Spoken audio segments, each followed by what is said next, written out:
On va se gêner pendant 2 heures aujourd'hui. Vous aurez le plaisir d'entendre Michel Bernier, Gérard Miller, Philippe Gueluc, Mustapha El Atrassi et à la cymbale, Jérémy Michalak, qui abrutit toujours les oreilles de Gérard Miller. Je suis arrivé, j'ai senti un feeling dans Ouais. le studio. Ah ouais, on est bien. J'ai vu il y les a- participants. Il y a aujourd'hui dans toute la station une électricité dans Ah oui, l'air. il faut dire ce que Monsieur matin. Sarkozy est passé ce matin. Et ça doit être ça, parce que moi je suis passé Il ce est arrivé matin en aussi. scooter. Est-ce que c'est celui de son frère?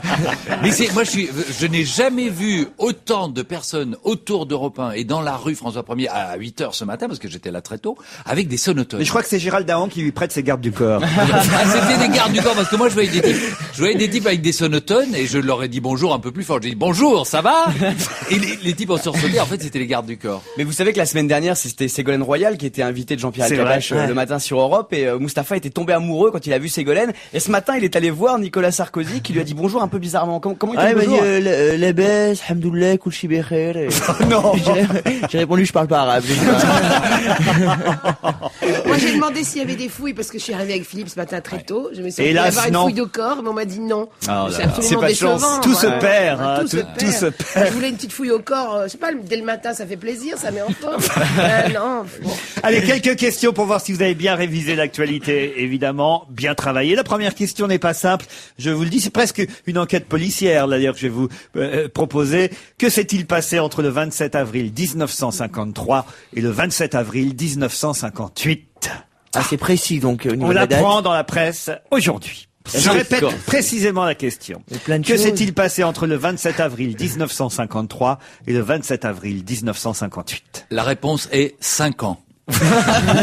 Exact. Est-ce que ça s'est passé en Russie? Pas du tout. Est-ce que En c'est France. C'est pas en France que ça s'est passé, mais autant vous dire que ça a un rapport évidemment avec ce qui se passe en France aujourd'hui dans l'actualité, on va dire, au sens large culturel. Et au sens très large alors. On va dire le spectacle, voilà. Le spectacle. Les ballets, le théâtre, la danse. Que s'est-il passé? On l'apprend seulement maintenant. Oui, que s'est-il passé entre le 27 avril 53 et le 27 avril 58? Ça concerne une grande vedette. Oui, La bravo. question qui faisait progresser. Un genre, Merci Gérard. Il y a un grand acteur qui a joué pendant 5 ans Boeing. Non. C'était au début de la pièce. Un genre grand chanteur. Non, vous devriez savoir, vous, Michel Ah, Bernier. moi, je devrais savoir. Ah, Très oui. bien. Alors, je vais me coucher. Et ça concerne Avec qui vous avez couché comme grand acteur? À cette époque-là. J'ai pas dit que c'était un grand acteur. une grande actrice. Non, non. Une Donc, grande actrice qui a eu une liaison. Une actrice, en tout cas, oui. Une actrice C'est qui a eu Brigitte une Bardot. liaison. Non. Une liaison avec. Non. Une actrice. Et est-ce que c'est quelqu'un donc qui est aujourd'hui très âgé ou qui était très jeune à Est-ce que l'époque? cette personne c'est est toute la morte? question, Est-ce que cette justement. personne est en vie? Elle était dans le coma pendant C'est sa date 5 de ans. naissance. On croyait qu'elle était née, cette personne-là, en 53, et en fait... Je vais vous 50 accorder la bonne réponse, Gérard Ouais. Miller. Mais qui alors? Alors... Attendez, elle est donc née en 53 On et ne non sait en pas. 58. On ne sait pas. Elle est née entre le 27 avril 53 et le 27 avril 58. Bah, c'est Ariel, non? Ariel Dombal. Excellente réponse de Michel Bernier. L'accouchement a été long. Parce que dans VSD, cette semaine, il y a 2 pages entières sur, évidemment, le show que prépare Ariel Dombal pour le Crazy Horse Saloon du 11 au 18 février. C'est qu'elle va chanter nue, habillée de lumière, comme on dit au Crazy Horse. Oui, avec un peu de parfum. Ce qui est drôle, c'est que dans l'hebdo VSD, on lui pose la question, mère, vous êtes né quand exactement? Parce que sur le net, des biographies avancent des dates de naissance qui vont du 27 avril 55 au 27 avril 58. Où se situe la vérité? Alors elle répond 58. Mais quelle importance? Moi, j'ai voulu vérifier, je suis allé sur le net ce matin et je suis tombé sur 27 avril 53. Alors, si vous voulez, on n'est plus entre 3 ans d'écart, on est entre 5 ans Mais d'écart. alors qu'est-ce qu'ils vont écrire sur sa pierre Dombal? Très joli. Mais c'est très secondaire, tout ça, parce que... Bien sûr, Gérard. Je- Enfin, c'est quand même amusant de voir 5 ans d'écart. Ah ouais, ouais. C'est-à-dire qu'il y a un Mais- doute entre... Mais elle Mais est... je l'explique, je vais vous l'expliquer, Allez. parce Ah, que merci, je Gérard. connais bien Ariel, je suis désolé, et elle me disait une fois que son ambition profonde dans la vie, son idéal, c'est d'être une statue, c'est-à-dire d'atteindre à cette immortalité-là. Et c'est vrai qu'elle est, donc vous voyez l'âge que ça lui ferait, autour de 50 ans, c'est incroyable. Quels que soient les effets de toutes les chirurgies que vous voulez ou de toutes les crèmes, c'est impressionnant quand même. Donc elle gagne à quelque chose de l'immortalité. Moi j'ai vu beaucoup de femmes de cet âge-là, j'en ai vu aucune qui soit aussi belle. Eh ben, Enfin, je suis- en tout cas aussi belle sur le plan De de, la toute façon, peau, c'est- de... Mais voilà. Elle est diaphane. Et voilà, elle est magnifique. formidable. Mais- De toute façon, elle finira comme toutes les Ariel en poudre. Hein. C'est une bonne question et c'est une bonne réponse de Gérard Miller. Bravo, Gérard. Et un petit peu de moi, mais c'est Oui. pas grave. Ah oui, Michel Bernier, pardon. Les deux. Vous cachez votre date de naissance, vous, Michel? Non, moi je suis né en 1900. Qui a déclaré hier, c'est dans la presse aujourd'hui, j'arrive au bout d'un long voyage. Je vais désormais en débuter un nouveau que j'attendais depuis longtemps. Oh, c'est Nicolas Sarkozy. Non, pas du tout. C'est pas l'abbé Pierre. Non, non. Politique. Ce n'est pas politique, Ce n'est pas politique. Philippe Gueluc. C'est un voyage au sens propre. Non, évidemment. C'est quelqu'un qui est au bord de la retraite? Non, au contraire. Jeune. Jeune, c'est un long voyage intérieur. Un cycliste, Pas du tout. Starac, plutôt chanteur. Non, pas chanteur. Moins de Sportif. 30 ans? Sportif. Moins de 30 ans? Oh, Thuram? la Trentaine. Il a moins de 30 ans, la trentaine, oui, entre 20 et 30. Donc c'est un homme. C'est un homme. un Oui, footballeur. Pas un footballeur, Ah, un tennisman. non plus. Oh. On va faire tous les sports, Oui, on va faire tous les sports. Rugby. Un rugbyman. Bien sûr. Michalak, peut-être. Non. C'est le seul que je connais. Qui a pu déclarer parmi les rugbymen, j'arrive au bout d'un long voyage, je vais désormais en débuter un nouveau que j'attendais depuis Moi, le longtemps. seul que je connaisse, mais il est pas rugbyman, c'est Laporte, c'était l'entraîneur, c'est ça? Porte, c'est Ouais, l'entraîneur. bah vous l'avez trouvé, la porte Thierry Miller, si vous trouvez pas la réponse. C'est le Moi, je seul les que je connais connaisse pas. en rugby, j'en connais pas d'autres. C'est un nom que vous connaissez, surtout si vous y pensez en vous rasant. Je vous aide. là. Ah, c'est Mylène, Pas Gillette. Gillette, Wilkinson. Wilkinson. Excellente réponse. Alors je tiens à saluer parce qu'effectivement je me rase avec le quattro de Wilkinson. Un mot quand même sur Wilkinson, parce que vous connaissez les lames de rasoir, mais vous semblez pas connaître du tout le rugbyman, qui pourtant est un des meilleurs joueurs de rugby anglais, qui s'est arrêté pendant, je vais vous donner exactement le nombre de jours, hein, c'est une page entière dans le journal L'Équipe aujourd'hui, pendant 1165 jours, 9 blessures graves, 4 opérations après avoir porté le maillot de l'Angleterre pour la dernière fois lors de la finale de la Coupe du Monde, c'était le 22 novembre 2003. Il revient dans le fameux tournoi des 6 nations qui démarre ce week-end, Johnny Wilkinson, et il dit son bonheur de retrouver l'équipe d'Angleterre après 3 années d'absence, vous vous rendez compte un peu, et il déclare, j'arrive au bout d'un long voyage, je vais désormais en débuter un nouveau que j'attendais depuis longtemps. Au bout de 3 ans, est-ce qu'il avait pas oublié les règles du rugby? Parce que c'est long. On a dû lui réexpliquer, donc tu comprends. On se met tous comme ça et puis on tape sur Il est les arrivé avec une autres. toute petite bague. Et une Il raquette. arrive à une raquette. Demain, la sitcom que vous connaissez peut-être, que vous regardez sur France 2 Bien parfois, sûr. chaque soir, Samantha, qui fait rire une bonne partie des Français. Eh bien, demain, Samantha... Qui fait rire- je crois que vous allez dire qu'il fait rire une bonne partie des téléspectateurs. Ça aurait été vache, ça. Pourquoi Ça les fait rire tous, Laurent. Bien sûr. Non, une partie des Français qui regardent. Eh bien, demain, Samantha va avoir beaucoup moins de téléspectateurs que d'habitude. Pourquoi? Parce que ça passera pas. Hein. Voilà. Non. Il y a quelque chose d'autre en face. C'est diffusé. Non, il y a rien d'autre en face que C'est pas diffusé à la même heure. ce qu'il y a d'habitude. Les Français vont devenir intelligents cette nuit. Non. Elle se déguise en homme. Elle est drôle, Samantha. c'est Oui, plutôt non, drôle. moi, Elle j'aime se bien, déguise ouais. en homme. Ah, vous aimez bien? Moi, Eh j'aime ben, bien alors, Samantha. Peut-être que demain, vous pourrez pas voir, Gérard. Ah, parce que ça ne sera pas diffusé dans toute la C'est France. diffusé dans toute la France demain. Et pour tout vous dire, vous aurez peut-être du mal aussi à regarder le 6 minutes d'M6. Je sais, il y aura les 5 minutes de répit pour la planète durant lesquelles on doit éteindre toute source d'électricité, donc la télévision. Excellente réponse de Jérémy Michalak. Ça, c'est bien, Michalak, tu vois. Demain à Merci, 19h55, les Français sont invités à se plonger dans le noir. L'opération 5 minutes de répit pour... Non, rien à voir avec C'était sur Canal Plus hier soir, ça.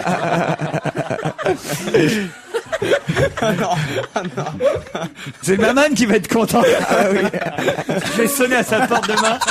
Salut Maman, je viens me plonger. Je te rassure, c'est pour sauver la planète. Je te rassure, c'est que 5 minutes.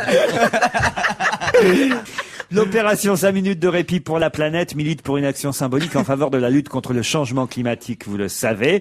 Et par exemple, la Tour Eiffel sera éteinte demain entre 19h55 Ils vont et éteindre les feux rouges, les feux verts et les feux oranges. tout. Et nous, on doit éteindre demain soir La télé. aussi. Mais vous Paris savez va que... être dans le noir, la France dans le noir. Non, que les monuments, que certains monuments dont la Tour Mais Eiffel. nous, on doit faire la même chose. Mais évidemment, on devrait faire la même chose. Vous savez qu'il y a Donc longtemps... baisse d'audience pour les émissions à 19h55. D'où, évidemment, on va dire le côté malin de ma question, n'est-ce pas Gérard?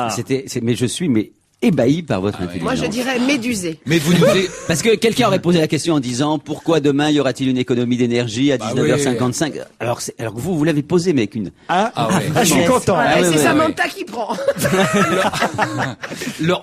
mais Samantha est une lumière. Oui. Mais il y a quelques années, j'avais fait en Belgique une expérience dans une émission de dimanche soir grand public. J'avais dit on va faire une expérience pour voir quel est l'impact de la consommation des téléviseurs sur la consommation électrique générale. On fait ça avec le DF belge, belge, enfin en collaboration, je vais vous demander à tous d'éteindre votre poste de télé pendant quelques minutes et ne le rallumer que quand je vous le demanderai.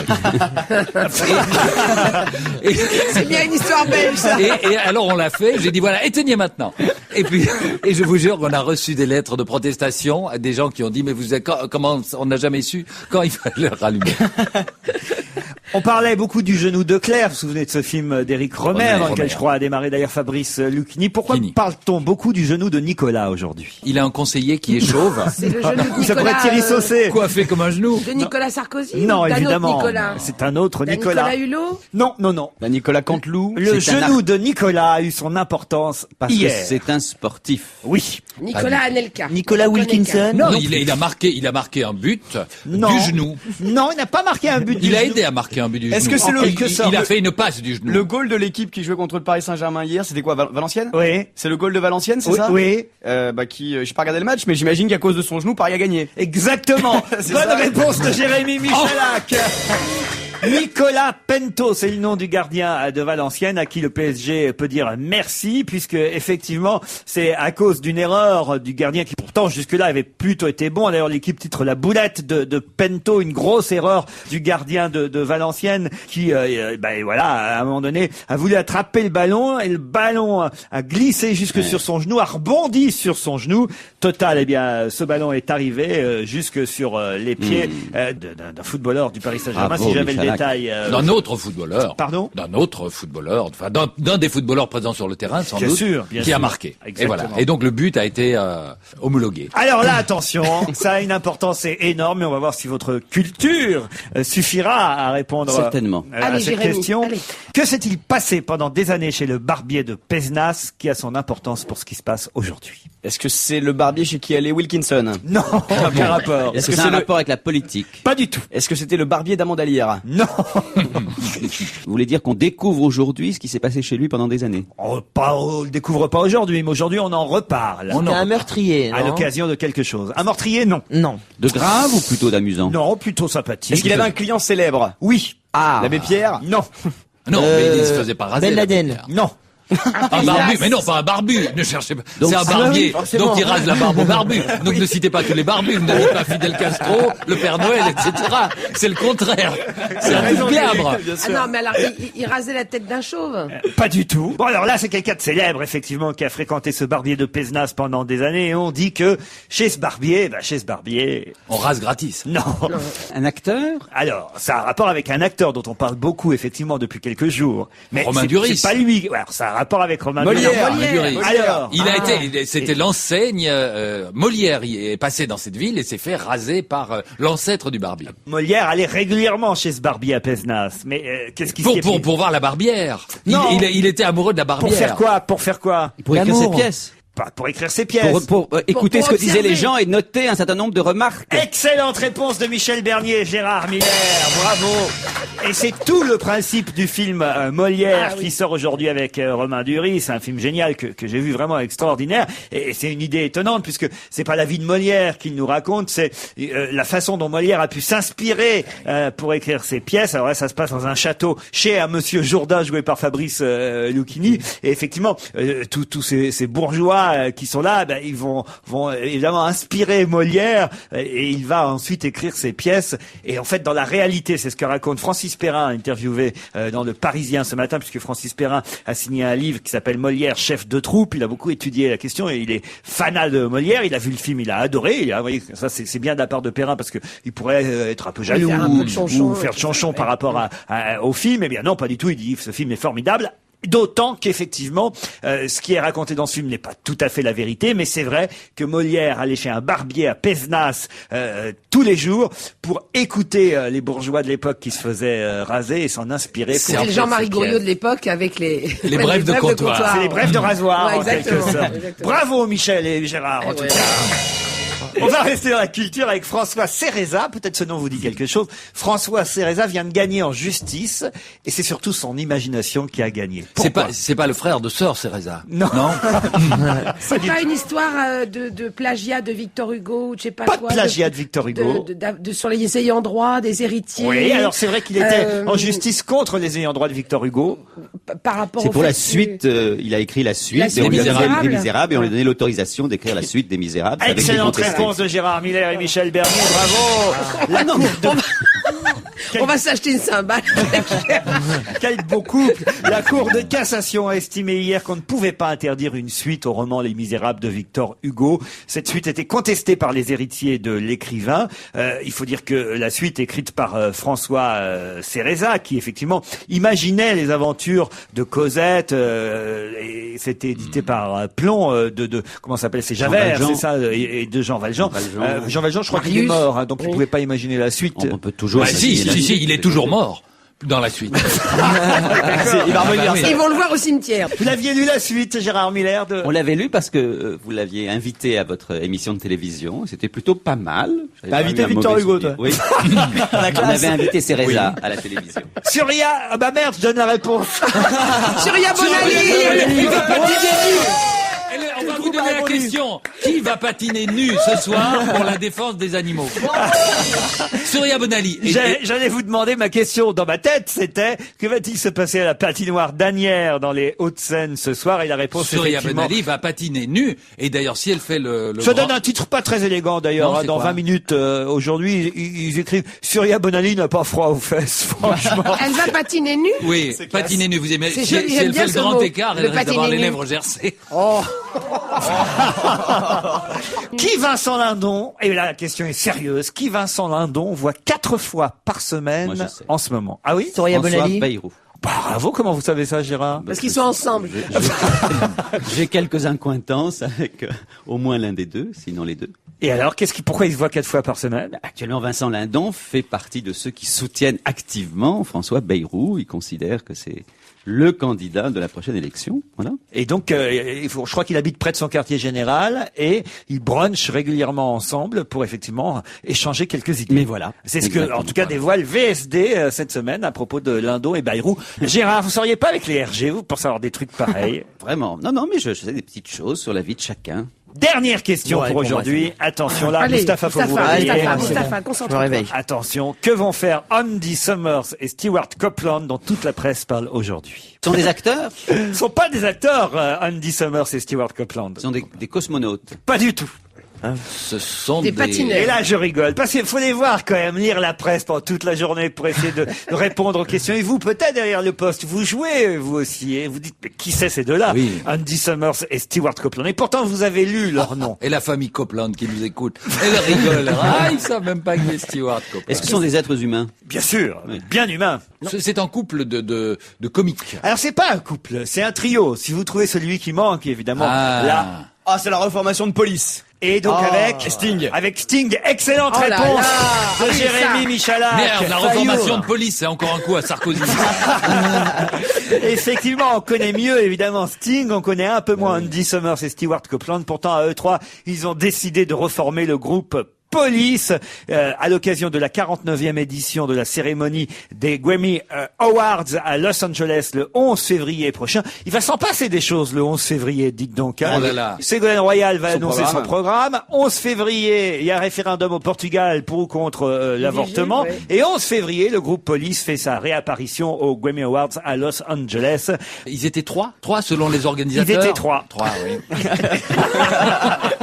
S'ils étaient 3 selon la police et 6 selon les organisateurs.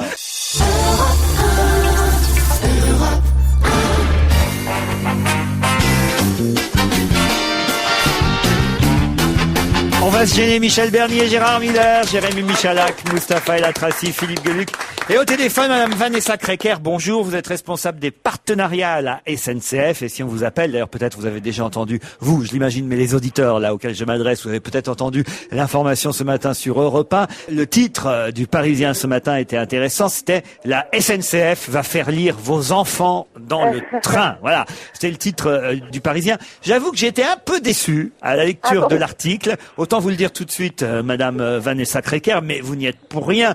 Parce qu'évidemment, quand on lit ce genre de titre dans la presse, la SNCF va faire lire vos enfants dans le train, on se dit génial, les enfants vont pouvoir avoir des bouquins gratos et tout. Et puis non, on comprend quand même que c'est des livres qui vont être mis en vente dans le train. Alors là, évidemment, c'est un peu, il y a une annonce qui est un peu mensongère au départ. C'est la faute du Parisien. Eh oui, pas de votre faute à vous. Non, alors en fait, cela dit, les livres sont à 2,50 € et c'était déjà un challenge d'arriver à faire des livres comme on les a fait, c'est-à-dire des livres de qualité, 97 pages. Alors, excusez-moi, il y a un peu de bruit. Il y a un train qui part là. Exactement. Il y a une bibliothèque qui est en train de partir. Et non, c'était déjà un challenge de faire des livres comme on les a fait à 2,50 €. 2,50 €, ça reste le prix d'une barre de Mars. C'est même moins cher que le fameux sandwich. Oui, c'est moins cher que le fameux sandwich. Et ils sont plus faciles à dévorer, vos livres, que les sandwichs. C'est pas difficile. Normalement, ils seront passionnants et dévorés par les enfants. Enfin, en tout cas, c'est le pari et on l'espère. Alors, entre autres, on trouvera par exemple les aventures de Sherlock Holmes, c'est ça? Oui, dans les 3 premiers livres qui paraissent, il y a une aventure de Sherlock Holmes. C'est pour les enfants de 7 à 11 ans à peu près? Voilà, le Sherlock Holmes, c'est plus pour la tranche haute, je dirais les 10-11 ans. Pour les tout petits, enfin les plus petits, les 7-8 ans, il y a le géant en chaussettes rouges.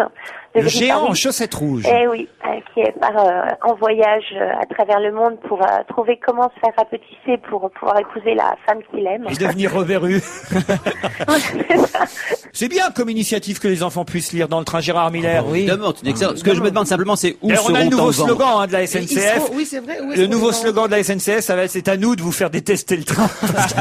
Parce que les gosses vont détester ça. Où est-ce que ça sera en vente? Là où on achète les sandwichs et les boissons? Oui, ils seront vendus effectivement dans les voitures bar CGV, mais ils seront également vendus en gare et ils seront aussi surtout vendus dans toutes les librairies France et de Navarre. Je ne comprends pas bien. Qu'est-ce qui change exactement? Parce que si vous vendez des livres de littérature pour les enfants dans des librairies, je veux dire, il y en avait déjà que l'on pouvait acquérir et emporter dans le train pour les lire. Quelle va être la réelle différence entre acheter un livre SNCF pour l'emporter dans le train? Que maintenant c'est obligatoire. Non, à moins que ce soit la bête humaine, Non, le train non. de 18h47 et des choses comme ça. Ce qui change essentiellement, c'est que c'est le concept déjà, puisque c'est une collection qui traite du voyage sous toutes ses formes, donc ça n'existait pas. Ce qui change, c'est son prix, puisqu'elle est à 2,50 €. Ce qui change, c'est que c'est un livre qui a à la fois une histoire et à la fois des jeux pour pouvoir occuper le temps du voyage. Et les marque-pages, pour évidemment marquer sa page quand on interrompt sa lecture. C'est pas une marque-page, c'est une carte postale d'ailleurs. Moi on m'a dit que c'était les sacs vomitifs, parce que lire dans les transports, tout le monde ne supporte pas non plus. Bon écoutez, c'est une belle initiative de toute façon, Mustapha. Ce qui est bien, c'est que les contrôleurs vont enfin pouvoir apprendre à lire, surtout. Ce qui est surprenant quand même, c'est qu'on interdise de fumer dans les trains et maintenant on encourage les enfants à se faire des lignes. Est-ce que vous croyez franchement que ça va les remettre sur les rails?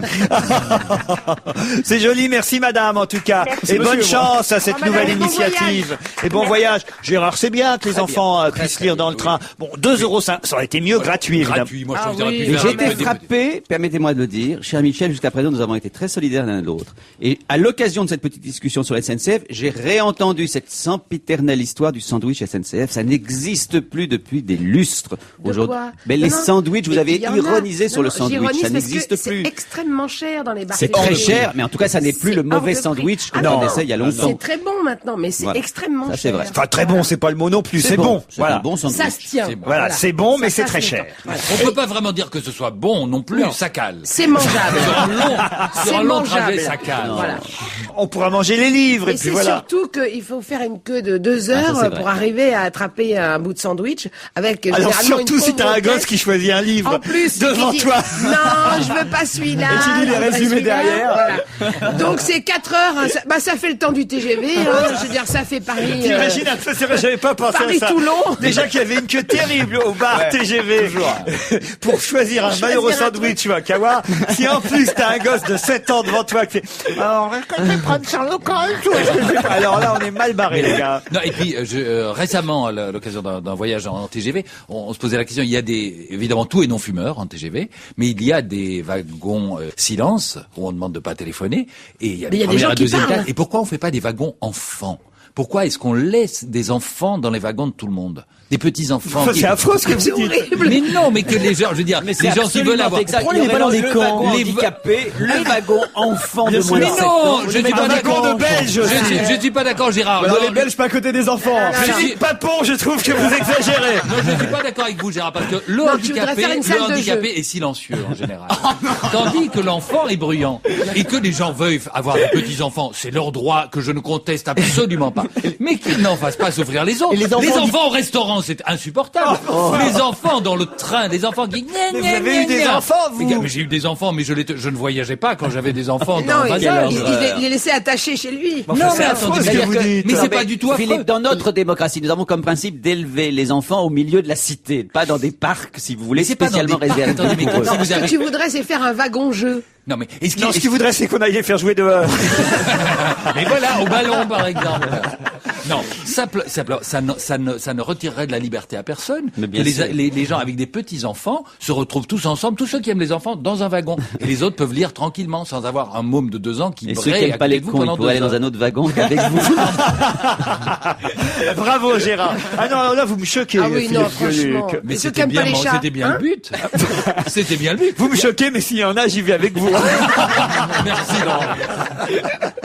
Un mot sur la une du Parisien et cette enquête qui effectivement fait suite en plus à cette émission de Canal+, où vous le savez, on a eu cette idée. D'ailleurs, c'est pas tout à fait de la télé-réalité, hein. C'est mieux fait que ça, il faut le dire, où on a décidé d'échanger des noirs avec des blancs. Hein, oui, ils ont maquillé PPDA et c'était Harry Roselmack qui était à la place.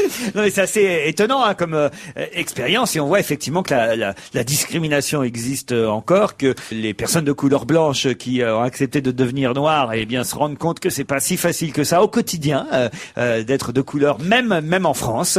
Il paraît que Georges Geoffrey va imposer ça à l'équipe de France, moi j'ai entendu.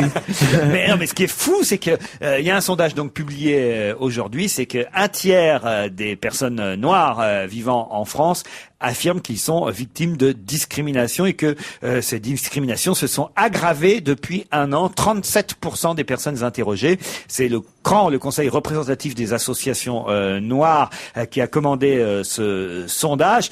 Sondage commandé à la TNS Sofres. Alors ce qui est étonnant, on trouve toujours à rire de tout, mais c'est quand même assez rigolo. C'est 2 pages dans le Parisien aujourd'hui. Le titre c'est « Les Noirs de France affichent leur influence », un sondage dérangeant. Et on interroge évidemment le directeur de la Sofres à ce propos, qui déclare « Nous avons respecté la stricte légalité parce qu'ils n'ont pas utilisé de fichier. Il n'y a pas de fichier pour savoir qui était noir ou qui ne l'était pas. » Mais le nom du directeur de la Sofres, c'est Brice Teinturier. Et ça, franchement, ça ne s'invente pas. L'info est quand même... Parfois, il y a juste à ouvrir le journal pour rigoler quand même. On fait un sondage sur les noirs sont-ils contents d'être noirs, les blancs, et le mec qui fait le sondage s'appelle Brice Teinturier. Moi, ça me fait ma journée. C'est comme son nom l'indique. Cela dit, sur le racisme anti-noir, ça me semble évident qu'il est beaucoup plus vif que n'importe quel autre. On parle de l'antisémitisme, où effectivement il y a eu beaucoup d'actions antisémites, mais ça n'a rien à voir dans ce pays d'être juif et d'être noir. Ça n'a rien à voir au quotidien, parce que quand vous êtes juif, il faut effectivement vous repérer, il faut le savoir, et en plus l'antisémitisme n'est pas un antisémitisme au quotidien, c'est pas la même chose. Qui a vu l'émission de Canal moi j'ai vu un tout petit bout. J'ai vu un tout petit bout. Effectivement, il y a cette famille blanche qui est maquillée en famille noire et qui se retrouve dans une agence immobilière. Mais je crois qu'ils ont tiré le pompon. Là, l'agent immobilière en question, elle était fabuleuse tellement elle était horrible. Et donc ils cherchent un appartement. Et là, t'as la nana de l'agence immobilière qui commence à dire ah oui, mais vous savez, il faut dire ce qui est. On a quand même eu beaucoup de problèmes avec les Africains. Quand on loue un studio, ils arrivent à 1, une semaine après ils sont 12. Ils ont tous saccagé. Voilà le résultat. Bon après, à savoir est-ce que c'est véridique, est-ce que c'est pas et combien d'agences immobilières à la télévision. Voilà, combien d'agences immobilières ils ont fait avant de tomber sur celle-là? Il y en a-t-il qu'une, c'est déjà trop, mais c'est vrai. Oui, mais encore faut-il que ça soit vrai. Quand vous dites que sur les fiches de renseignement, la couleur de la peau n'est pas renseignée, C'est vrai, et c'est un des honneurs de la République, mais il y a quand même la photo du mec à côté. En tout cas, qu'est-ce que vous en pensez de ce genre de sondage, alors, Gérard? Est-ce que c'est pas discriminant, le sondage en soi, finalement? Je crois que c'est comme la discrimination positive. Évidemment, ça vient un petit peu à l'encontre des lois de la République, et d'un autre côté, c'est quand même nécessaire. Donc moi, ça ne me choque pas du tout. C'est un peu Michael Jackson qui a lancé cette émission, en fait, le concept. Je sais pas. C'est vrai. Moi, j'ai fait l'expérience, j'ai essayé de devenir noir, et dans les deux cas, je rentrais pas en boîte, donc, Vous étiez évidemment désavantagé au départ. Tiens, je vous invite à la maroquinerie, mon cher Mustapha. Avec plaisir. Est-ce qu'il pourra rentrer? Marrakech, Casablanca? Non. La maroquinerie, c'est une salle de spectacle Très à sympa. Paris où se produit ce soir le jeune chanteur Riquet. Vous ne connaissez peut-être pas Riquet. Son album s'appelle Vivons, il est publié Bien chez Warner. C'est un révolté présentable, nous dit l'hebdomadaire Marianne. Et il paraît que c'est pas mal du tout ce qu'il fait. Il chante ce soir à la maroquinerie. Riquet, oublie-moi, je crois que c'est le titre de la chanson. Et en fait, vous venez de me préciser, Jérémy Michalak. C'est le chanteur du groupe Sensemilla. Ouais, et il chantait quoi déjà? Le bonheur Tout le bonheur du monde. Et donc lui, ça devait être le chanteur. Ah, c'est génial. Faites-le moi, Michel. Allez. Oh là. Faites-le moi. Tout le bonheur du monde et que tout le monde se prenne la main. Que nanana d'une seconde. Après, je sais plus très bien. Moi, je suis pas chanteuse, mais j'aimais bien cette chanson. Écoutez, puisqu'il a quitté le groupe, peut-être vous pouvez intégrer l'équipe de Sinsemilia, vous maintenant. Allô, Sinsemilia? Vous cherchez une chanteuse?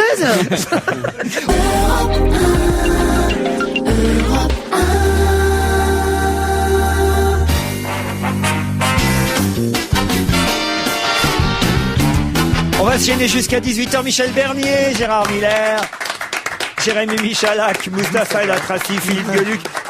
Un peu de politique quand même. Alors effectivement, Ségolène Royal a l'air de se reposer un petit peu là, depuis son voyage aux Antilles. Là, on n'entend plus depuis. C'est-à-dire, elle était fatiguée. C'est pas facile, là, avec le décalage horaire, le petit poche, tout ça. Moi, je suis rentré, j'étais épuisé.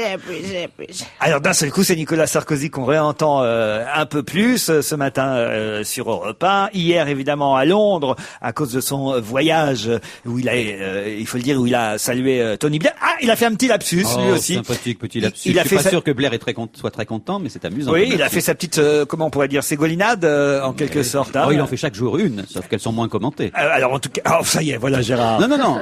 Ah ben Qu'est-ce je le qu'il a disais dit discrètement, je le disais sans faire de Qu'est-ce polémique. qu'il a dit? Il a dit à propos de Blair, il a dit c'est un type formidable, les socialistes français devraient être contents que l'un des nôtres, l'un des leurs.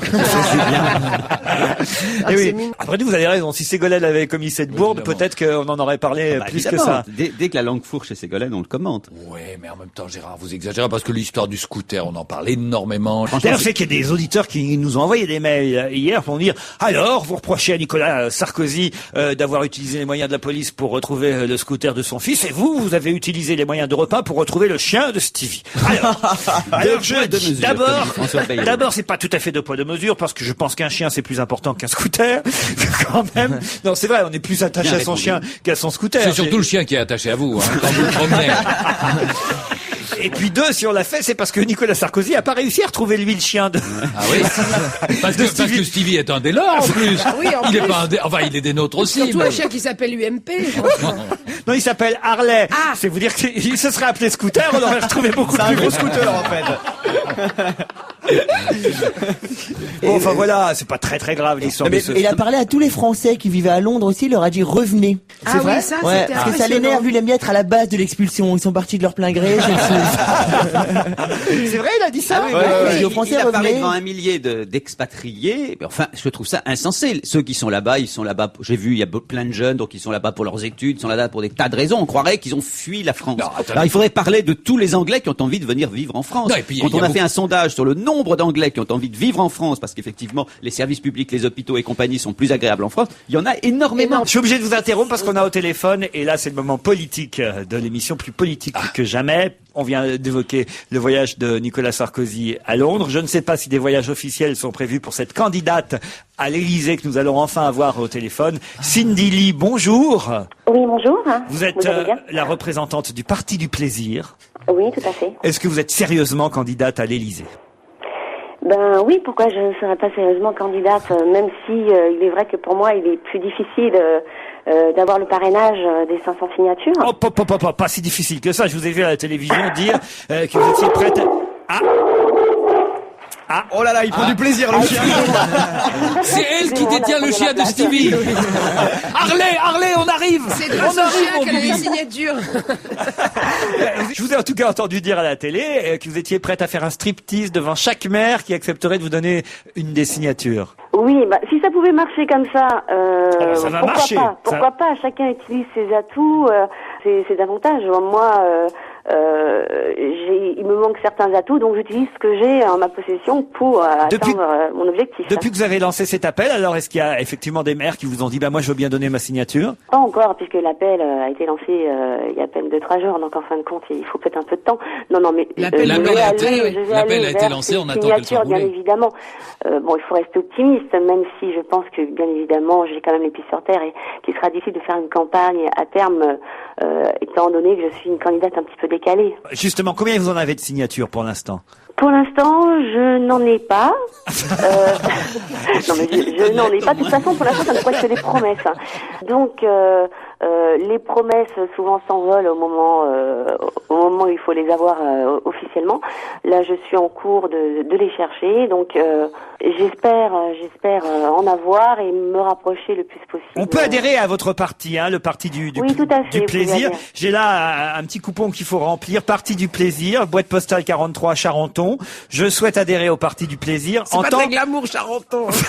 en tant que membre actif. Ça veut dire quoi, membre actif dans le parti du plaisir? Alors, ça veut dire... Faut taper 1 si tu veux qu'elle réponde. Et en tant que membre d'honneur, comment vous écrivez d'honneur? Alors, membre actif, des personnes qui nous aident bien sûr à coller les affiches, à militer. Il les colle avec quoi? Vous n'avez pas fait le QG à Bourg-la-Reine. Du moment que ça Ah non, il n'y a pas de QG, il y a un point G, mais il n'y a pas un QG. C'est quand même la première fois qu'on voit des Mais il y gens a se un palucher cul et un devant des point G affiches aussi. électorales. Parce que je vous ai vu, vous êtes très sexy, votre mot d'ordre, c'est la rupture aussi, mais avec sa femme ou son mari quand on vous voit, parce que je veux dire, vous êtes très sexe quand même, hein. Un petit peu. J'utilise mes atouts, en fin de compte. Et vous êtes apolitique, c'est bien ça? Ni de droite, ni de gauche. Oui, parce que j'estime qu'il y a des bonnes idées à droite, il y a des bonnes idées à gauche. Il y en a un peu partout comme des mauvaises, et qu'aujourd'hui, ce serait dommage de se mettre dans un camp. Je pense qu'il faut plus se diriger vers des idées et non vers des candidats. Bon, maintenant, c'est sûr que les idées sont représentées par un candidat, il faudra bien choisir. Mais pour moi, les bonnes idées sont ni de gauche ni de droite. Vous voulez rassembler les partis, en quelque sorte. Je pense qu'il est important, ce qui est primordial aujourd'hui, c'est d'instaurer des bonnes idées, qu'importe du camp qu'elles soient. Jérémy va intervenir. Non, mais il y a José Bové qui est furieux parce qu'il a peur que vous lui preniez le monopole de la pipe. Non.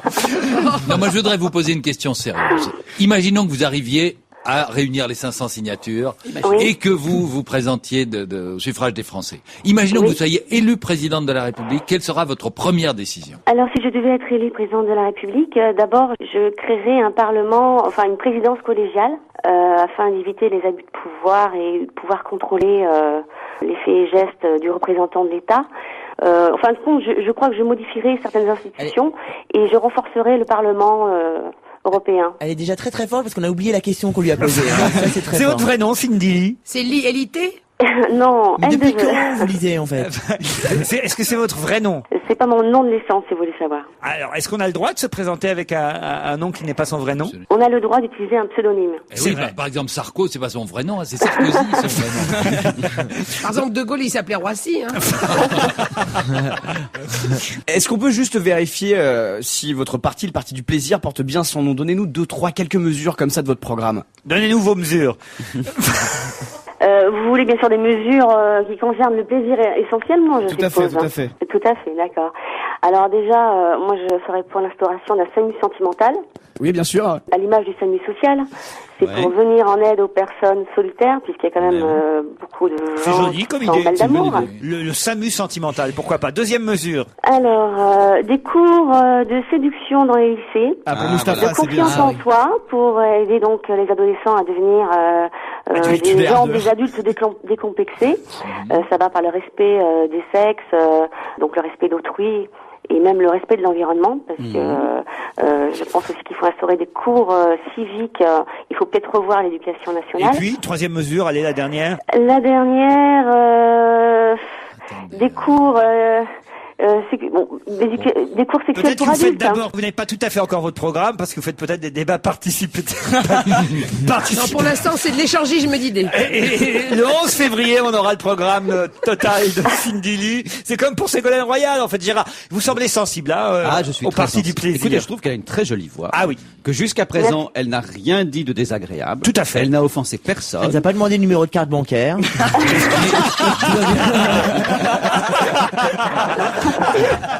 Cindy, c'est votre prénom. Lee, c'est votre nom de famille. Parce que Non. c'est peut-être un cousin. J'ai connu un Guiligui. Un Guiligui. Est-ce qu'il y a un monsieur Lee? Parce que, évidemment, c'est la question qu'on se pose. Bruce Lee. Toujours. Non, il n'y a pas de Monsieur Lee. Ah, vous serez Et toute seule à Cindy Lee, l'Élysée, c'est- alors. C'est le pseudonyme, donc c'est en un mot en fin de compte. Quand je vais poser ma première question, vous avez semblé un peu froissé par l'idée que je vous demande si c'était sérieux, mais vous comprenez que c'est vrai que vous n'avez pas beaucoup la parole, manifestement, dans les médias, et que on ignorait encore jusqu'il y a 3 ou 4 jours que vous étiez candidate, franchement. Oui, bien sûr, je me suis déclarée tardivement, mais bon, j'ai été aussi candidate en 2002 et après les présidentielles, j'ai fait aussi d'autres élections comme les législatives, les cantonales, où j'ai fait bien sûr des campagnes à terme. Franchement, vous répondez très bien aux questions, doué pour la parole, le parti du plaisir. Personne peut être contre cette idée-là. Non. Allez savoir. Allez savoir. Oui. Allez savoir. Moi, je parle toujours du troisième le homme, mais plaisir ça fait peut être la partie troisième du femme. quotidien et il peut être appliqué dans beaucoup de mesures. Voilà. Moi, j'y crois. Moi, je crois qu'il peut y avoir une très, très, très grosse surprise au mois de mai. Je n'en dirai pas plus. J'ai vu pardon de dire ça, votre généreuse poitrine que, si j'en parle, c'est parce que vous ne dédaignez pas la montrer, hein. Il manquerait plus que ça. Voilà, il faut le dire, vous êtes plutôt généreuse en termes de soutien, on va dire. Non, vous n'avez pas beaucoup de soutien, d'ailleurs, il faut le dire. C'est là, d'ailleurs, on regrette que vous soyez invité à la radio et pas à la télévision. Parce que là, franchement, vous perdez Oui, une grande c'est partie sûr de vos électeurs. que visuellement, c'est pas ça. Peut-être que je vais vous inviter samedi soir sur le plateau de On n'est pas couché. Je vais peut-être changer le titre, d'ailleurs. Et si on allait se coucher? Est-ce que c'est indiscret? Je vais me permettre une petite indiscrétion, mais vous savez que les candidats à la présidentielle, on doit tous avoir 2, donc je vais pas du tout vous demander votre patrimoine, mais est-ce que votre âge, vous le dites à quelques années C'est près? comme pour Ariel Dombal, c'est entre 48 et 58. Non, c'est beaucoup plus jeune, donc c'est... Jeune. Donnez-nous une Je fourchette. dirais que j'ai un jour de plus que hier. Et un jour de moins que demain, non? Voilà. Je peux vous dire que Non, tous mais les c'est une question garçons qu'on là demande autour pas de en cette général, table ça. sont vraiment sous le charme, hein, Cindy, hein. Ça. Le jour où on interviewait Bayrou, on n'était pas comme ça. Bah, vous étiez moins. Pourtant, il nous avait montré son poitrail aussi. Mais... Je vais donner votre numéro de téléphone à Jean-Pierre Elkabbach pour qu'il vous interviewe le matin. Hein. Il n'y a aucune raison, hein, après tout. Cindy Lee doit aller chez... Mais oui, c'est ça que je trouve incroyable. Il y en a que pour François Bayrou, il y en a pas du tout pour Cindy Lee. Non, il faudrait quand même un petit peu qu'elle soit présente. C'est vrai qu'on voit toujours les mêmes candidats. Qui serait votre Premier ministre? Sarah Morgan. Pour l'instant, je ne sais pas encore qui sera. Et c'est vrai que vous avez travaillé auprès de la Cicciolina en Italie? Et j'ai travaillé pendant une année, oui. Un conseil pour votre gouvernement, ne mettez pas Rocco Siffredi à l'intérieur. Oh non, franchement. Bon, vous avez l'air de vous marrer. Je suis pas sûr que finalement vous preniez ça vous-même très au sérieux, si? Si, je prends ça au sérieux, à ma façon. Disons que c'est vrai que c'est un peu décalé, mais je pense qu'il faut ajouter un peu de fantaisie à une élection. Non mais c'est vrai, voilà, vous avez dit le mot fantaisie. Hein, un peu de fantaisie, c'est pour la fantaisie que vous vous présentez. Non, je me présente pas pour la fantaisie, mais on peut faire campagne avec un peu d'humour, tout en soulevant des problèmes importants. Je vois pas pourquoi il faudrait être à 100% sérieux Eh bien, je sur vais tous vous les dire, sujets. vous êtes en train de soulever un problème important. Ils sont tous en train de soulever un problème. C'est très grand problème. On vous applaudit, on vous remercie Cindy Lee. On va se gêner jusqu'à 18h. Michel Bernier, Gérard Miller, Philippe Gueluc, Bonjour. Mustapha El Atrassi, Jérémy Michalak. Nous sommes ensemble depuis 16h. 2 heures d'émission chaque jour sur Europe 1 avec On va se gêner. Alors évidemment, là aujourd'hui, je surveille. Je sens que déjà l'habitude commence à prendre. Pas une cigarette autour de cette Bien table. sûr. Il faut dire que c'est le dernier jour pour les fumeurs pour pouvoir fumer dans un lieu public. Michel, Oh, j'en ai fumé une petite quand même. les petites dernières. Oh, demain, la petite dernière, oui. Après, on me demain prend ça la veut dire tête. que vraiment vous allez faire attention. Oh, dans les lieux publics uniquement, hein. Vous allez arrêter de fumer ou pas? Non, j'aime pas qu'on me dise qu'il faut que je le fasse, donc je le ferai pas. Oh, bah, c'est vraiment alors oui, mais votre santé, ma petite Michel. Mais c'est mon problème, ma santé. Non. Je ne sais jamais quoi dire face à ce truc-là. C'est simplement que moi, j'ai pas envie de m'arrêter de fumer. Mais c'est très bien que ça s'arrête dans les entreprises. Ce qui m'ennuie, moi, c'est dans les restaurants, les boîtes de nuit, etc., etc. Mais ce qui est surprenant, c'est que c'est une mesure qui est déjà appliquée en Italie et que ça n'a pas fait baisser pour autant la consommation de cigarettes, qui a même progressé l'année dernière. Parce qu'on va fumer chez nous, on va se retrouver chez nous, on va faire des dîners entre potes à la maison, ça va être très sympa. Les restaurateurs feront la gueule. Et puis l'été, ça sera des petits dîners en terrasse. Et puis ça permettra de se sauver aussi sans payer l'addition. On aura le droit de fumer en terrasse, quand même. Ah oui. Non. Mais en tout cas, si on dit qu'on va fumer une cigarette dehors au restaurant, on peut aussi en profiter pour partir et sans payer l'addition. Voilà. Il va y avoir des soucis. Avec un cancer du poumon, vous payez l'addiction surtout. C'est vrai. Et puis je crois que c'est un côté incitatif. Moi, je vois autour de moi des fumeurs qui se disent on va arrêter puisque ça va être interdit. On va arrêter. Bien sûr, on va tous être obligés d'y passer. C'est clair. Au bout d'un moment. Tu veux dire d'y passer à l'arrêt de la cigarette.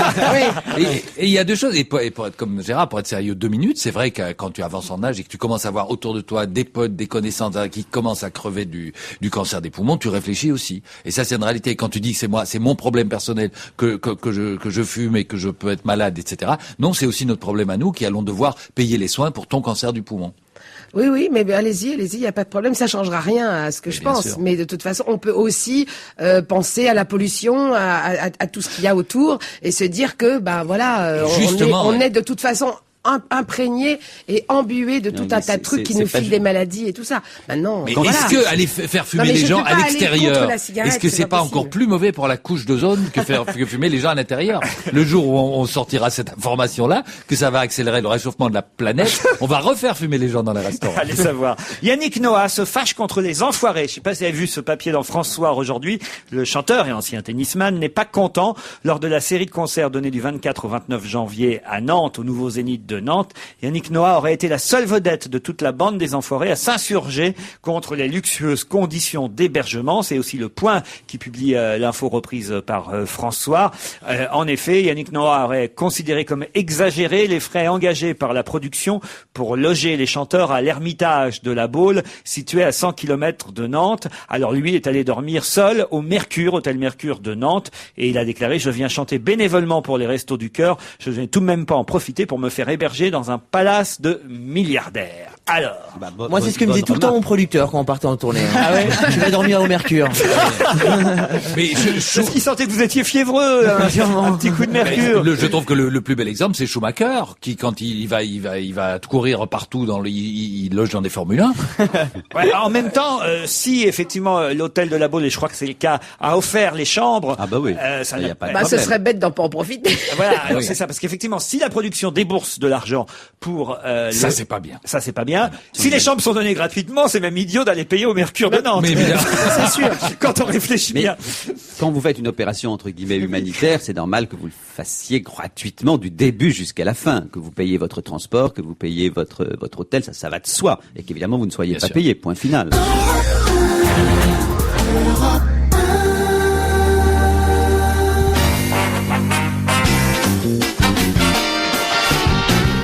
On va se gêner toujours Miller, Michalak, Mustapha Gueluc et Michel Bernier.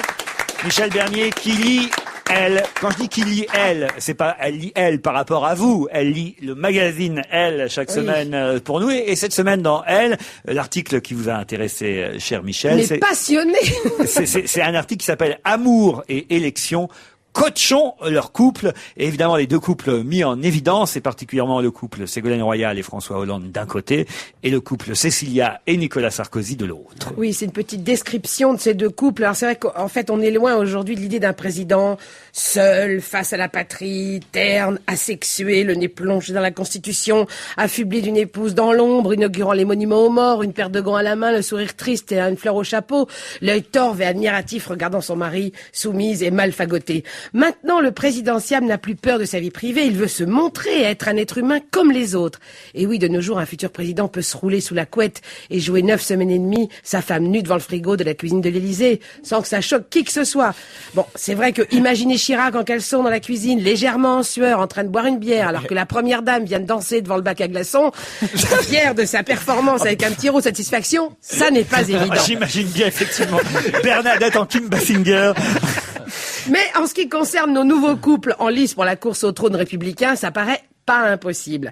Chez le Hollande royal, le côté femme au boulot, mari au marmot peut nuire à l'image glamour du couple, car même si on peut apprécier cette évolution, on a envie de l'image rassurante d'un homme qui machise un peu, un caractère en fer dans un slip de velours. Madame devient de plus en plus sexy, c'est vrai, Ségolène est tout à fait charmante, le sourire carnassier de l'ambitieuse et l'œil qui frise de la séductrice, bon, sauf qu'en ce moment elle porte des gilets pare-balles face au boulet rouge de l'UMP, et monsieur sans pattes met des costumes de chez Yves Saint-Tati, et on peut se demander si le couple tiendra la route une fois à l'Élysée. Mon conseil pour durer, que François, s'il devient le mari de la présidente, il passe pas pour le roi des cons. Fais attention, François.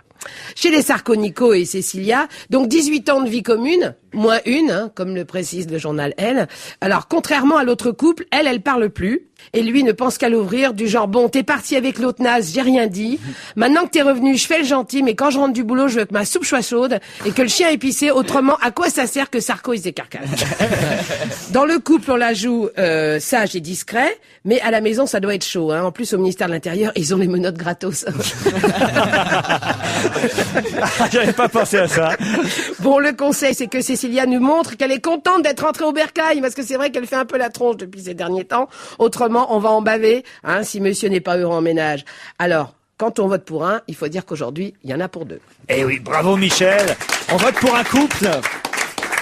Est-ce que Danielle Mitterrand était très présente dans la campagne de François Mitterrand?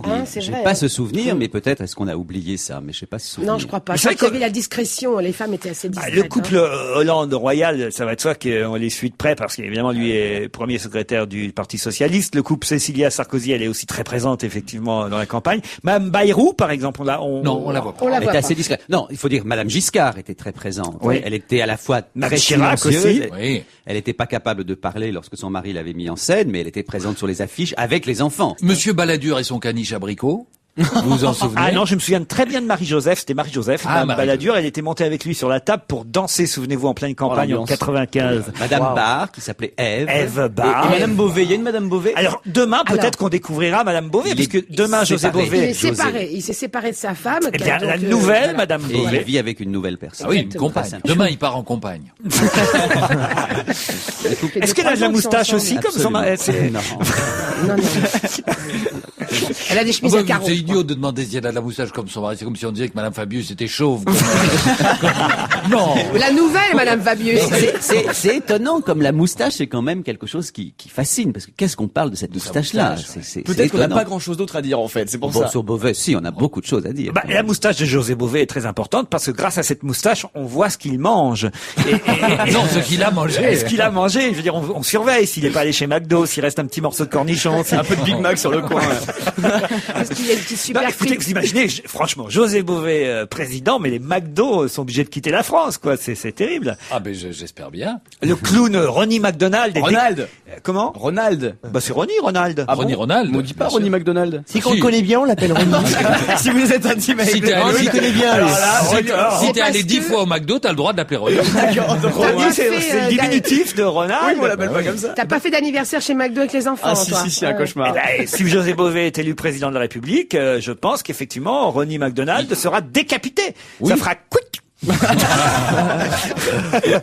Non, vous êtes pour la candidature de Bové? Ah oui. Oui. Ah oui, absolument. Moi, j'adorerais un Pour deuxième. l'instant, il fait pas beaucoup dans les sondages. 1 à 2%. Hein. Oui, mais non. Moi, je crois très fort à la montée silencieuse et néanmoins irrésistible de Bayrou. Ce qu'il faut dire sur Beauvais, c'est qu'effectivement, il fait pas beaucoup actuellement, mais qu'il y a par contre un nombre assez important de Français qui souhaitent qu'il soit candidat. Je ne sais pas bien ce que ça veut dire pour les gens. Plante. Quand on souhaite que quelqu'un veut être candidat. Il aura du mal chez les jeunes, je pense, quand même, José Bové. Ah, je suis pas sûr. Pourquoi? Il y a tout un courant altermondialiste chez les jeunes, dans les manifestations. Alors effectivement, il aura beaucoup de chance chez les jeunes altermondialistes, Gérard, mais vous êtes en train d'imaginer, de penser et de croire que tous les jeunes sont altermondialistes. Vous sortez un petit peu de votre petit monde. C'est qu'il y a des tas de jeunes chez McDo. Non mais laisse tomber, Laurent, il connaît pas Ronnie, lui, laisse tomber. Écoutez, alors. Il y a des tas de jeunes qui sont très contents d'aller bouffer chez McDo et qui voteront jamais José Bové.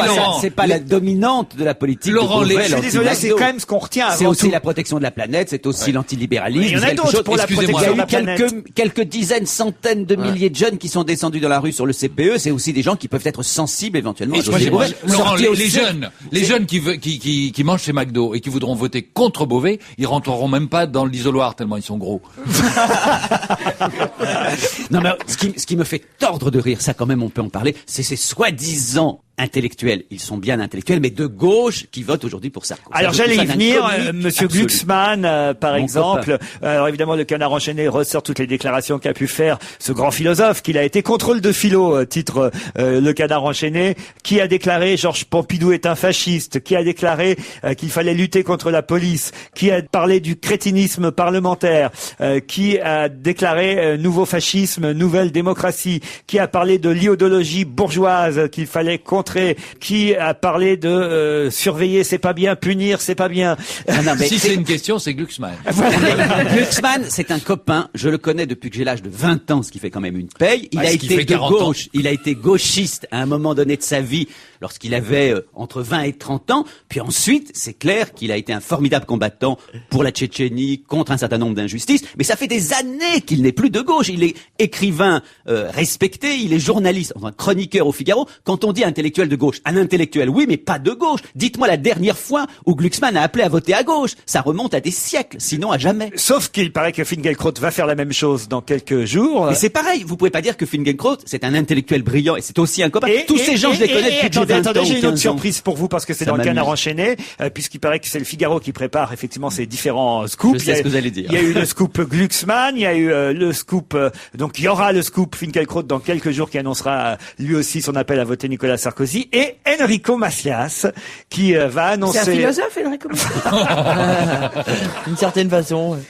Non, mais alors là, Gérard, on peut pas dire le contraire, il est bien de gauche. Ah, Enrico, certainement, mais c'est pas un intellectuel, on parlait des intellectuels de gauche. Et Enrico appelant à voter Sarkozy, ça va quand même être une nouvelle. Ah, ça serait une nouvelle si c'est le cas. Moi, je l'ai vu il y a pas très longtemps. Est-ce que c'est pas alors là le côté fabiusien qui ressort parce qu'il était très proche de Laurent Fabius? Très proche, il est très ami avec Fabius. Donc c'est plutôt ça m'épaterait qu'il accepte, mais peut-être. Non, mais surtout, je reviens une seconde sur Glucksmann, ce qui est quand même le trait dominant de Glux, parce que c'est comme ça qu'on l'appelle nous ses copains, c'est quand même qu'il a été pour la guerre de Bush. Ouais. C'est quand même une de ses caractéristiques. Glux, bien surtout toutes ces émissions de variété qu'il a présentées qui étaient formidables. Faut quand même pas formidable. Cadence 3, Ring Parade, Système 2, Cadet Roussel, le palmarès des chansons. Le tonton Sheila. Bon papa, c'est bon papa. Il était pas de droite parce qu'il disait toujours eh bien oui Coco.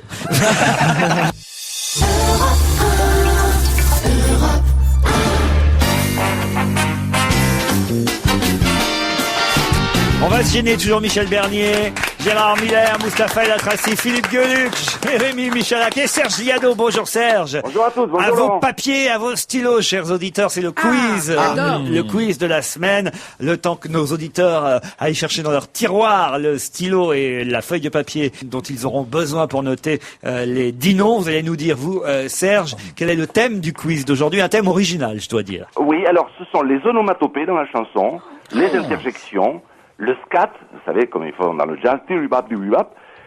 Vous voyez, tous les bruits de bouche en général, quoi. Alors, attention, il y a 10 chanteurs. C'est vraiment des chanteurs, en plus, hein. Je regarde les noms, il n'y a pas de piège, ce ne sont que des chanteurs. 10 noms à retrouver, vous avez vos papiers, vous avez vos stylos, c'est parti. Il suivait des inconnus, chaque soir le long des rues, pour leur dire l'air ingénu. Ting tang, walla walla bing bang. Ooh ooh ah ting tang, walla walla bang bang. Oh yep yep yep. Oh yep yep yep. Oh yep yep yep. Oh yep yep yep. Baba me baba me baba baba me baba me baba me baba baba me. Ay ay. Uy. Ay. Ring-a-ding, ring-a-ding, ring-a-ding, ring-a-ding, ring-a-ding. Oui, je m'en fous. Ils s'en foutent. Ta ta ta ta ta ta. Prout prout. Ta ta ta ta ta ta. Prout prout.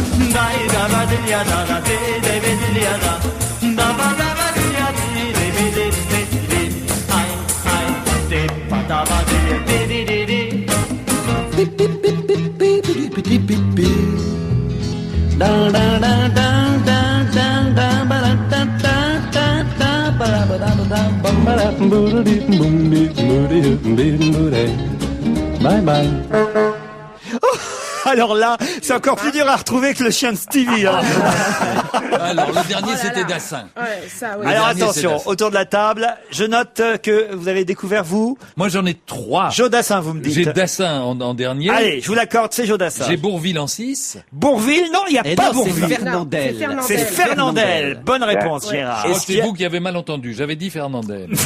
Est-ce qu'il y a Vanessa Paradis? Il y a Vanessa Paradis, bravo. Il y a Beko. Il y a Aznavour. Il y a Aznavour, c'est le premier, bravo. Annie Cordy. Annie Cordy, Ouais. gagné. Mireille Mathieu. Non, Il y a Beko. il n'y a pas Beko. Comment Michel s'appelle Fugain. J'ai un trou tout d'un coup. Michel Fugain, ouais, il y a Michel Fugain.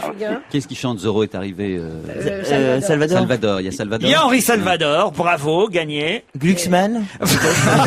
Non. Est-ce qu'il y a Hugo Frey? Il y a Hugo Frey, bravo, oh là là. L'avant-dernier. On avance. Remarquez, à force de me donner tous les noms des chanteurs, vous allez y arriver. Ah non, Fernandel, c'était difficile. Ah, vers Fernandel, on l'a trouvé, c'était dur. J'en compte pour l'instant 1, 2, 3, 4, 5, 6, 7, 8 sur 10. C'est énorme déjà. Hein. Ouais. Il n'en manque Il n'y plus. a pas Dutronc?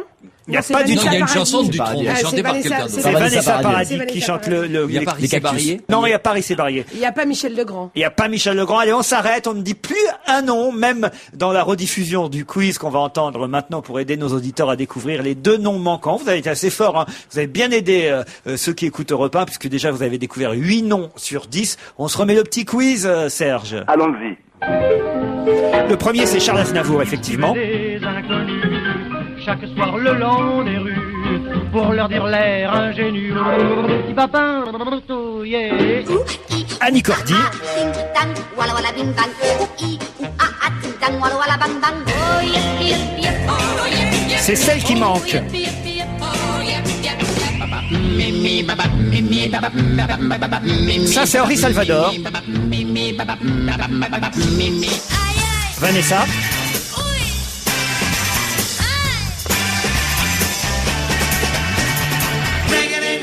Michel Fugain, identifié par Michel Bernier.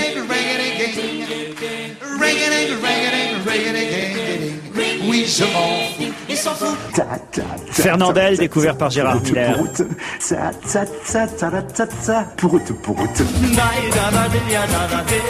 Celui-ci reste à trouver.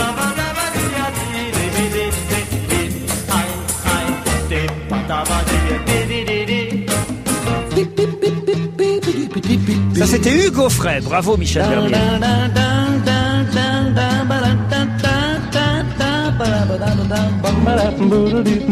Et Jodassin pour terminer. Bye bye. Ah non, bravo, très fort tous. 8 sur 10, c'est bien. Il manque un chanteur et une chanteuse très connue, faut dire, hein, l'un et l'autre. Sauf que, évidemment, je vais pas en dire plus là maintenant. Hein. Sauf qu'évidemment, là, on connaît pas bien leur voix pour plusieurs raisons, mais on peut pas tout dire. 2 chanteurs, un chanteur, une chanteuse. Annie Cordy a été trouvée. C'est celle qui vient après Annie Cordy, la numéro 3 dans le quiz, et le chanteur numéro 8 dans le quiz. On peut juste dire, pour le chanteur numéro 8, qu'il s'agissait de son premier enregistrement et qu'il ne portait pas encore, à l'époque, le nom qu'il a ensuite rendu très, très, très célèbre. Ça vous va, ça, Serge? Oui, oui, c'est très bien. On n'a pas dit ce qu'on offrait aujourd'hui à nos auditeurs sur europe1.fr qui découvriront les 2 chanteurs manquants dans le quiz. Comme d'hab, des places pour Jean-Luc Lemoyne. Voilà, 2 places pour Jean-Luc Lemoyne au 2 Théâtre places Le Temps. pour Karine Yachenko au Café de la Gare. Voilà, mise en scène par Michel Bernier. Philippe, un petit album du chat? Ah ben oui, ou alors de mon encyclopédie Made in Belgium, dont la réédition sort ces jours-ci. Ah, c'est une encyclopédie Encyclopédie universelle. Oh là. Oui, je vais vous l'apporter. Réponse du quiz demain. Au téléphone, nous avons Anne Bringot. Bonjour madame. Bonjour. Directrice de l'Association des Amis de la Terre. Demain soir, entre 19h55 et 20h, on en a parlé en tout début d'émission, tout le monde doit éteindre ses lumières. Il y aura même un rassemblement sous la Tour Eiffel à partir de 19h30, puisque la Tour Eiffel, symboliquement, sera elle aussi éteinte. À Marseille, c'est Notre-Dame de la Garde. Qu'est-ce que ça va donner? Est-ce que vous pensez que l'opération va être suivie? L'opération s'appelle 5 minutes de répit. C'est bien ça, madame Bringot? 5 minutes de répit pour la planète, effectivement, organisée par les Amis de la Terre pour l'Alliance pour la planète, qui regroupe 80 organisations organisations de protection de l'environnement et de solidarité. Donc c'est une opération qu'on a lancée il y a quelques semaines et qui a eu un succès qu'on n'espérait pas. C'est-à-dire que notre appel a circulé vraiment partout en France, mais y compris hors des frontières, puisqu'on a la Belgique maintenant qui va faire la même action, le Brésil, et partout dans le monde on a eu des mails de soutien, et en France c'est vrai qu'il y a beaucoup de soutien, beaucoup d'endroits où il va se passer quelque chose, où la lumière va s'éteindre, la Tour Eiffel, Notre-Dame de la Garde à Marseille, mais aussi des mairies, des restaurants, donc vraiment beaucoup de lieux que vous pouvez voir sur notre site internet www.amisdelaterre.org, amis au pluriel, pour voir donc tous ces sites et tous ces lieux de rassemblement à la fois Nice, Marseille, Toulouse, Paris, etc. Et chez nous alors, chez nous on doit le faire aussi. Tout à fait, donc le but c'est d'abord de le faire chez soi pour montrer cette mobilisation collective, montrer que chacun se sent concerné par les problèmes de changement climatique et par globalement les économies d'énergie qu'il est maintenant indispensable de faire. On va inviter des filles vers 8h moins 10, Mustapha et moi. Et Gilbert Montagnier, pour lui, ça va rien lui faire. J'allais vous demander justement, est-ce que pendant ces 5 minutes, ça va provoquer un baby-boom en France? Est-ce que d'un seul coup, la natalité va pas reprendre grâce à ces 5 minutes de répit qui seront pas forcément du répit pour tout le monde? Alors, à ça, tout le monde nous répond que 5 minutes, c'est un peu court et qu'on aurait dû faire un petit peu plus long. Oh, j'en connais pour qui c'est largement suffisant. Et puis, on n'est pas obligé de rallumer après 5 minutes. Et quand vous dites 5 minutes, c'est avec la douche? Continuer par un petit dîner aux chandelles et pourquoi pas, effectivement. Moi, je m'éteins au bout de 5 minutes. C'est au restaurant que ça va être compliqué. Si on est dans le noir tout d'un coup en train de dîner. Espérons qu'il y ait quelqu'un qui a son anniversaire ce jour-là et qu'on arrive avec un gâteau avec des bougies. Mais je vais vous dire, vous disiez que la Belgique suivait le mouvement, mais nous l'avions même précédé. Et je voudrais d'ailleurs faire part à mes amis français d'une expérience un petit peu malheureuse, parce qu'on avait fait ça aussi l'année passée, vers 8h du soir. Et les cons de l'aéroport de Bruxelles avaient éteint les pistes d'atterrissage au moment où un Boeing devait se poser. Le mec n'a pas trouvé la place. Il y a des gens qui sont restés coincés sur un escalator, il me semble. Vous pensez que les Français vont suivre le mouvement, les 5 minutes de répit? Oui. Effectivement, nous, on a vraiment beaucoup de messages de soutien, on a beaucoup de gens qui nous appellent. Donc effectivement, je pense qu'il va y avoir un grand soutien de cette action. Et c'est très bon pour la radio, ça, j'y pense, parce que évidemment, on peut éteindre on doit éteindre son téléviseur, c'est de l'électricité. Mais en revanche, la radio qui est sur pile, on peut continuer à l'écouter. Oui, tout à fait. On demande d'éteindre essentiellement les lumières et les appareils en veille. Pas forcément cette télévision. C'est vrai qu'on peut continuer à regarder pour voir un petit peu les images aussi qu'il y aura à la télévision. Est-ce que les politiques et les candidats à la présidentielle vous soutiennent? Alors, ils n'ont pas montré de soutien. Il y a plus des collectivités, davantage effectivement des collectivités, des mairies, des conseils régionaux qui nous soutiennent. Les candidats sont plutôt pour nous des gens qu'on va interpeller plus globalement au sein de l'Alliance pour la planète, avec 24 mesures emblématiques qu'on a définies et qu'on veut voir intégrer dans les programmes des candidats. Et donc, on va les rencontrer très prochainement pour intégrer ces mesures, qui sont des mesures, par exemple, sur l'énergie, de ne pas mettre en place cette nouvelle centrale nucléaire, par exemple l'EPR, et de développer en parallèle de manière massive les énergies renouvelables. C'est également un moratoire sur les autoroutes et en parallèle le développement de financement pour les transports en commun. Ne me dites pas qu'on va éteindre les autoroutes aussi demain soir. Non, que les phares. Non, les autoroutes, la plupart ne sont pas éclairées, donc il n'y aura pas d'impact.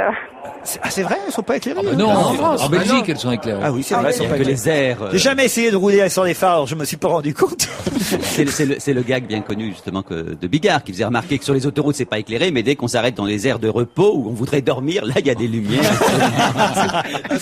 Allez, on vous remercie pour votre témoignage et pour cet appel. 5 minutes de répit, c'est demain entre 19h55 et 20h. Tous les Français doivent éteindre leurs appareils électriques, pourquoi pas aussi leur téléviseur. Mais vous voulez, j'ai bien compris qu'on laisse le téléviseur allumé pour qu'on voit le succès de l'opération en fait, c'est ça? Si vous voulez, oui, vous pourrez voir des images. Effectivement, voir la Tour Eiffel ou Notre-Dame de la Garde qui s'éteignent pendant 5 minutes, c'est quelque chose qu'on ne verra peut-être pas si souvent. Merci, on vous applaudit et bravo. Laurent Ruquier et toute sa bande, jusqu'à 18h sur Europe 1. Parlons-nous.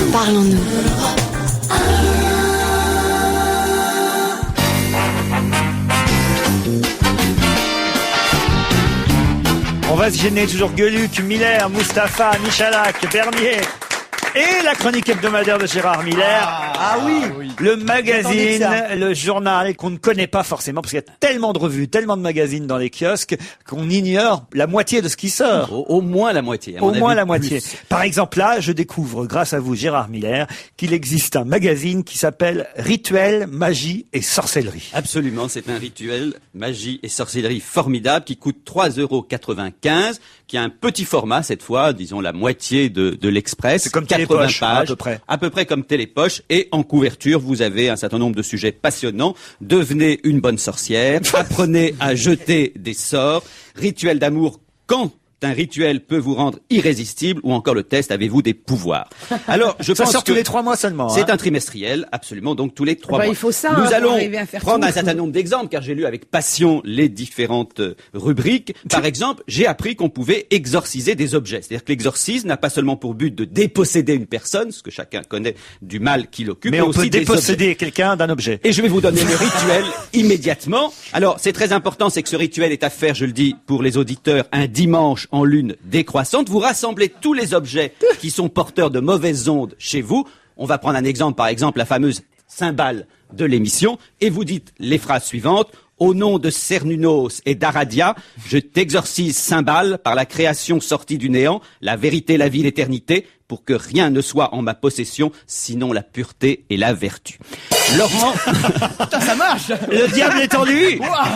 Laurent, j'ai pensé à vous, il y a une rubrique pour que votre partenaire vous soit fidèle. C'est pas vrai. Bah, j'ai En aucun effet. problème avec ça. Non mais, ce que Je vous dit... remercie, Gérard, Je de vais m'annoncer vous- comme ça. Alors, je vais vous dire Oui, ce alors, que... on voulait pas te le dire, on voulait pas vous le dire, Laurent, mais... Non, ce que dit le magazine, c'est la chose suivante. Vous avez La semaine confiance. prochaine, il va m'amener Cocu Magazine, tant qu'on y est.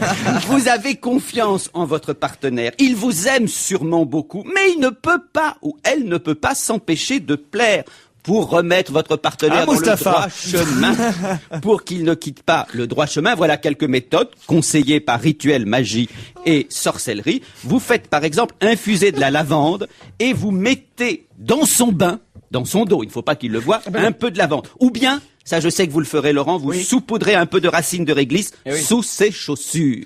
Et bien, non mais je vous assure que Mais c'est attends, mais vrai. ça, c'est Alors hyper, attendez, ça c'est c'est hyper intéressant. connu, ça. Des racines de réglisse sous la chaussure et Voilà. la personne avec qui vous vivez vous reste fidèle. Absolument. Si, en plus, vous humectez quelques feuilles de tilleul dans la paume de votre main droite et sans que votre partenaire le remarque, vous frottez légèrement Tout le monde son... fait ça, Gérard. Tu nous apprends rien. Oui, tu Mais m'étonnes. est-ce que tu sais, Mustapha, autre exemple du magazine, comment envahir les pensées de quelqu'un?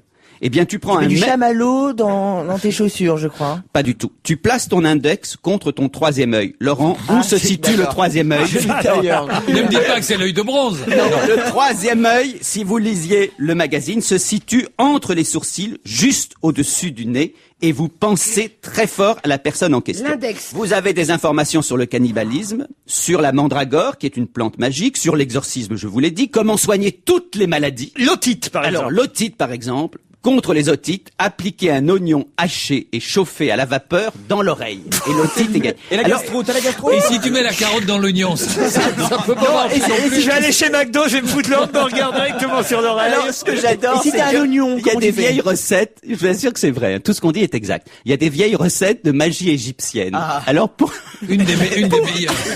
je vous assure que Comment faire remonter Lynn Renault sur scène? oui. Alors pour avoir une beauté hors du commun, par exemple, dans la magie égyptienne, prenez de la viande de veau, appliquez-la sur le visage, le cou et la poitrine pendant 3/4 d'heure environ, durant 21 jours consécutifs.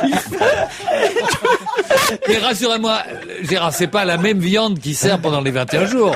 Ah non, Vous mais- remplacez, vous mettez des escalopes neuves. Gérard, j'ai juste une question parce que j'ai un doute Prends là. un veau entier. Est-ce que vous y croyez? Non, je ne crois pas une seconde, mais je vous propose de terminer par le rituel pour maigrir. Est-ce qu'il y a quelqu'un qui souhaite maigrir ici? Oui, allez. Ah oui, tout le Alors, monde. Est-ce que vous pouvez me dire de combien de kilos vous voulez maigrir? Oh, le plus possible. Mais dites-moi un chiffre, il faut que vous Je me n'ai donniez plus un de chiffre. chiffres. Je n'ai Allez, plus on de dit chiffres. 40 kilos. Allez, je vais maigrir Et on 40 kilos. terminera Bah, dis par donc, là c'est ce beaucoup. magazine. Voulez-vous bien 40 kilos, Gérard, Il est enfin. gentil, Gérard. Elle aussi, combien de C'est pas aux kilos? femmes. 40 kilos, mais il est fou. 40 kilos, mais je vais dire... 5 kilos, 5 allez, kilos. 5 kilos, 5 allez. kilos, voilà. Voilà le rituel conseillé. Est-ce que vous voulez bien le lire? Lune qui décroît, je crois en tes pouvoirs. Lune qui décroît, aide-moi. Je te demande un peu de ta force pour me délivrer du mal dont je souffre. Je veux maigrir de 5 kilos. Ça marche. Eh ben regardez, ça y est, regarde, je sens qu'il a perdu là. C'est assez incroyable, mais ça marche. On dirait Ariel Dombal. On dirait Christina Aguilera. Je vais aller chanter nu au Crazy Horse ce soir. Gérard, Pendant la coupure de courant. s'il te plaît. rappelez-le. Merci. Ah oui, c'est ça. Demain soir, allez voir Ariel Dombal au Crazy Horse entre 19h55 et 20h. Habillé de lumière. Je rappelle le nom de ce magazine que j'ai trouvé chez mon marchand de journaux. Rituel, magie et sorcellerie trimestriel, 3 €. Mais rassurez-moi, vous ne le conseillez pas, hein, Je ne Gérard. le conseille pas une seconde, mais on s'est bien amusé. Mais-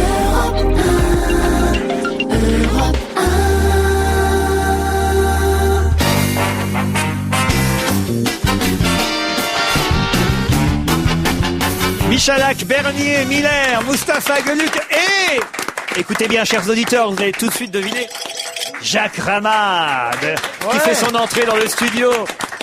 Bravo. Pour ces quelques brèves sur l'actualité dont on se délecte. L'émission commence enfin. Voilà. Chute au championnat d'Europe de patinage.